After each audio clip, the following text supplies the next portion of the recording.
Now, if you went and picked it, and maybe it was your grandparents. Now, when I grew up, my aunt, Jeanette, had corn like for days.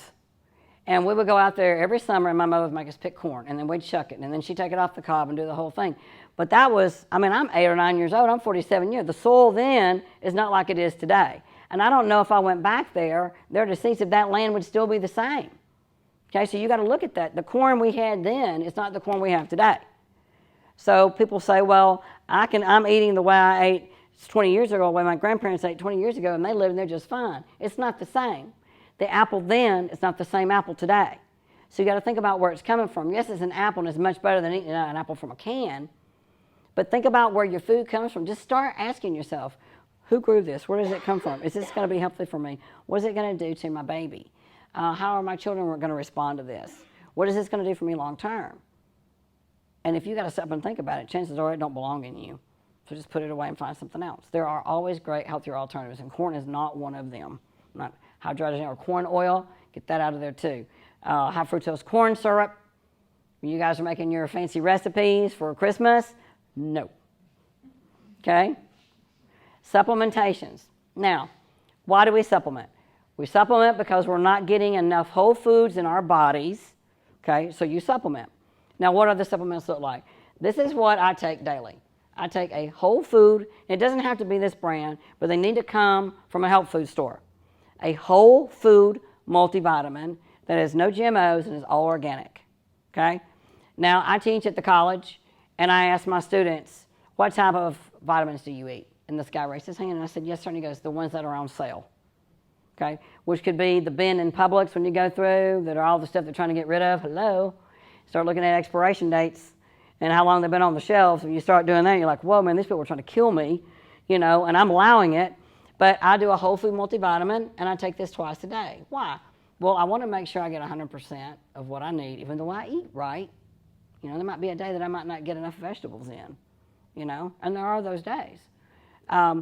Twice a day, that way I make sure I get 100% because you're going to bypass through your kidneys, you're going to drink some water with it, so you're going to flush some of it out. So you want to make sure that you're doing that. Magnesium. Magnesium is found in your proteins, your fruits, and your vegetables. 400 milligrams a day is a good start. Mom milk of magnesia, if you have issues pooping, is a very good way to release your bowels naturally without stimulants, and magnesium can do this for you too. It is a mineral. When you crave sweets, your body is not saying, hey, Nancy, I need that chocolate. I know this girl likes chocolate.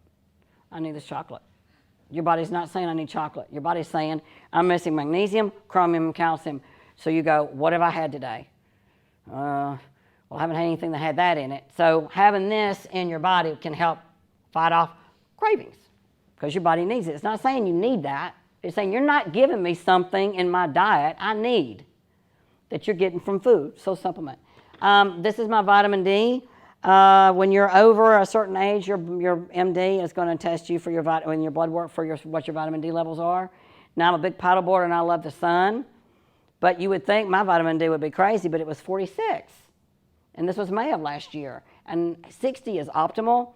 So just to make sure that my bones are strong, because I don't do dairy, I'm going to take my vitamin D. So this is just me, okay?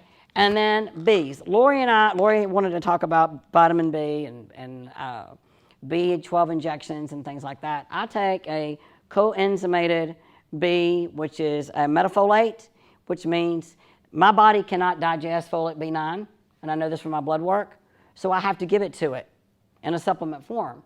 Or my energies are kind of like, and it's like, why do I not have any energy? You would think, how do you not have any energy? Well, there are days that I don't. So I make sure that every day I have this so that those levels stay where they need to be because my body needs it for energy. And I am 47. Now, I'm not pre, post, or menopausal at all because I take good care of my body and I give it what it needs. And I make sure that I give it what it needs to fight off all the elements that can be coming at me, you know, with just stress and demands because I need to be able to continue to do what I need to do on a daily basis. So I'm going to make sure this is a prophylactic for me. And then a probiotic. Everybody needs a probiotic. Okay, and you don't have to spend a lot of money on those. It doesn't have to be refrigerated. Like I said, go to the health food store. You know, I would go to my pharmacist if you need information and say, listen, I need to get a good probiotic. What do you recommend? And they can tell you. I love Mount of Olives. If you tell them that you work with me, they always give you a really nice discount. It's kind of expensive to get it started, but once you get into your body, you're going to be like, man, I got all this energy. Now, what do you want me to do with it? You know, next thing you know, you're cleaning out your closet, you're joining an extra class, you're coming in here, you're eating good, you're prepping your meals, you're doing all these great things. I mean, it's a win-win. Why would you not? Okay, and then your omegas. This is your long-chain fatty acids from your fish. Now, let's talk about mercury poisoning. There is no evidence out there that says that eating too much fish will give you mercury poisoning. You need to be more concerned about that mercury thermometer that you're putting in your baby's mouth and the teeth, the metal fillings that you have in your mouth are from mercury, because those chemicals are going up into your brain. That's the mercury you need to be worried about, and the other things out in the elements, not from your fish unless it's farm raised like catfish or tilapia. You don't want to put that in your body. But eating fish twice a week is very good for your omega fatty acids. There's good brain food. My daughter is 5 months pregnant. I make sure that she takes her omegas and gets fish twice a week. Why would you let a pregnant woman eat fish? She could get mercury poisoning. Says who? Prove it. So I'd rather know that my grandchild is being fed those good fatty acids, so when he comes out, he's 50% less, could be a potential for AD, attention deficit disorder. Okay? Already. And you're giving them all these good things, so you're going to have a healthy baby. And breast milk. Make sure that, I know none of y'all are breastfeeding in here, but if you are, breast milk is the best thing you can give your baby. It's the best thing you can give your child as long as you possibly can. Because if you're giving your body all these great nutrients, your baby's getting them too. Okay? So everything that I do here, I do twice a day. And then if you have, I've had a patient that had too much B, and she wasn't taking any vitamins. And don't even ask me how that got started, but we found that one out from her blood work. So guess what? She didn't get any Bs, and she can't have certain vegetables or certain fruits or certain meats that are high in Bs. Okay? So why take them or why not take them? Well, unless you've got a fancy computer system that you can log in all of your food and it tells you how much magnesium, how much chromium, how much calcium, how much vitamin D, how much omega, and how many Bs you had every day, why risk it? Just take it. I don't count calories because I know the calories I put in my body are I'm going to use and are good for me. I don't count them. When I grab an apple, I get the biggest one I can find. I'm not looking for the smallest one because I've got to keep my calories below something, because I know that apple's going to be good for me and it's going to give me what I need and my soluble and insoluble fibers and my vitamins and minerals. And it's a fruit. It grew from a tree.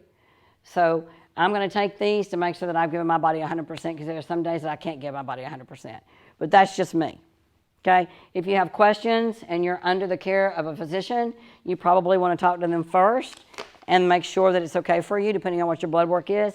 If you don't have blood work and it has been at least a year, you probably need to if you're over the age of 40. Okay? If you don't have any issues or anything going on, you know, they'll tell you when they think the next time is for that. But at least once a year to make sure that you're keeping everything at bay, and if there's any deficiencies, you want to get those up, because over time, again, it's going to show up. And you want to make sure your body is the only one you've got. You got one set of eyes, one set of teeth, one set of feet, one set of organs. You know, people say, oh, I don't need my gallbladder or my appendix. Yes, you do. They're filters. So if you've lost those, you really need to be careful about what you're putting in your body, because you don't have a filter now. So that stuff is staying in there and it's wreaking havoc on your body, and then what are you going to have later on down the road? Potentials for cancer. So really make sure that you're taking care of yourself and watching what goes in. Hydration. Big on hydration. Water is the nutrient of life. You can go weeks without food and only days without water. I mean, that's it. Maybe about 3 days, and you'll dry up. Patients come in, the first thing that I do is I look at their hands, and I'll look at your arms, or I'll look at your feet, and I'll look at your skin. And if you can lick your lips right now, you're dehydrated, okay? If your skin is your largest organ and your skin is dry, you're dehydrated. So what does that mean? Your organs are dry.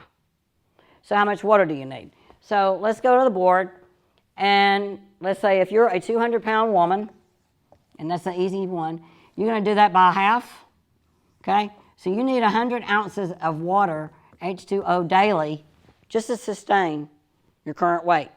And that's not even moving. That would be just sedentary. Are you getting that? Okay. Most of us are not 200 pounds. So if you're below that, then just divide that in half and make sure that's your minimum a day. They say 8-ounce glasses of water at 64 ounces. That's not enough. And if you are dehydrated, that poor heart has to pump all that blood that's slushed up with stuff from your head to your toes, you're wearing your organs out. So you have got to stay hydrated and get that BMI down so that that blood doesn't have to push through the fat and the hydration that's in your body so that your organs can stay strong and you can live healthier and longer. Okay, so that's our H2O. That's what you want to look at there. How often? You can do that every 2 hours. I do not allow my patients to drink liquids while they eat. Okay, your stomach's the size of a football. What happens? You drink a bunch of liquid, you fill the stomach partly. And what do? You still flush out your digestive enzymes. Well, I need those enzymes in there to break my food down, right? If I'm not chewing correctly and I'm filling that space up with water, I can't clean my plate. I need my food, okay? So eat your food and then drink your water after, okay? Because by the time your stomach dumps, what do we say, every 3 minutes, 1/8? By 15 or 20 minutes, when your meal is, you've cleared your plate, you've got some room in your stomach then to start the hydration. And if you're drinking every 2 hours, you can set your clock, your phone, your computer. Hey, every 2 hours, drink some water. You need to drink 2 cups slowly. Do not gulp your water. It will not hydrate you. All it does is force your kidneys to work, and what do? You go urinate. So what do? You just lost all that water you just put in there. So sip it. Drink it slow. Enjoy it. Swirl it around your mouth. Swallow it slowly. Let your body utilize it and get it. And all of a sudden, you notice your skin is good. Water has oxygen in it. It gives you energy. You get that in your bloodstream. Those of you that go to have your blood work done and your veins roll and are dry, you're not hydrated. I don't have any problems giving blood because my veins are, you can pick one, any one of them. And it doesn't hurt when they're drawing blood too because it's not trying to pull it out. So if you guys know you need to have your blood work done, make sure you drink a lot of water before you go so that blood gets out of there faster and you're hydrated, okay? Because it's going to make you feel horrible afterwards if you don't. Okay, water bottles. Don't leave your plastic water bottles in your car and get them hot, okay? You got those BPA's in there, very, very bad for you, toxic for you. So we want to always, these Yeti cups, I love my Yeti cup. I'm not pushing for Yeti. But they do it. Yeti does a lot for me on my paddleboard and my coolers and all that kind of stuff because I'm a big outside girl. But if water bottles need to be, if you're plastic, you need to be putting them in your dishwasher every night, sanitizing them. If you're using a plastic bottle over and over, you need to wash the mouth of it like throughout the day because if you're eating and then drinking, you're flushing back food into your water. Therefore, you're forming bacteria in the water and around the water bottle mouth. So you want to make sure you clean that. And you can use a water bottle every day and then throw it away and get a new one if you are, but make sure you clean it and don't leave it in your car and let it get hot because guess what? All those toxins from that plastic is going to get in there. All right, so we're going to talk about milk. Milk is the most allergenic that you can put in your body. You do not know which cows your milk came from. Now, if you're drinking organic milk, you should be fine. But most of the time, milk is dumped by all different kind of cows, and all different kind of cows have all different things in them. So you notice young girls starting their cycles earlier, as of the latest back as of 9 years of age. Okay, that's not right. But all the hormones from the foods and the milk products and things they put in the body are causing them to start going into fertility faster. Okay, same with boys. I have a 15-year-old male that I've trained now for 2 years that had breasts like a woman. Why? That family drinks a lot of milk, and he was so embarrassed by it that he wouldn't take his shirt off. So when he was at Boy Scouts, at a pool swimming, out on the water, he paddleboards with me, shirt would never come off. So we got him down lean, did some blood work on him, didn't find anything in his blood work that we could test for yet because he was so young. So the only thing that we did was optimize. We called Dr. Sadeli, and he did some breast tissue reduction and got those flat, which would mean pulling the nipple off and taking that fat around away and putting that nipple back on. Now he takes his shirt off, looks like a nice little young man. And he trains in here with me, and he's fantastic. But that would have really, really ruined his self-image as growing up into being a man and having that and that embarrassment, and then going into trying to date and things like that. And, so that's from things been put into his body, and that's the hormones that are in our foods. So milk, be very careful with it. Milk is lactose.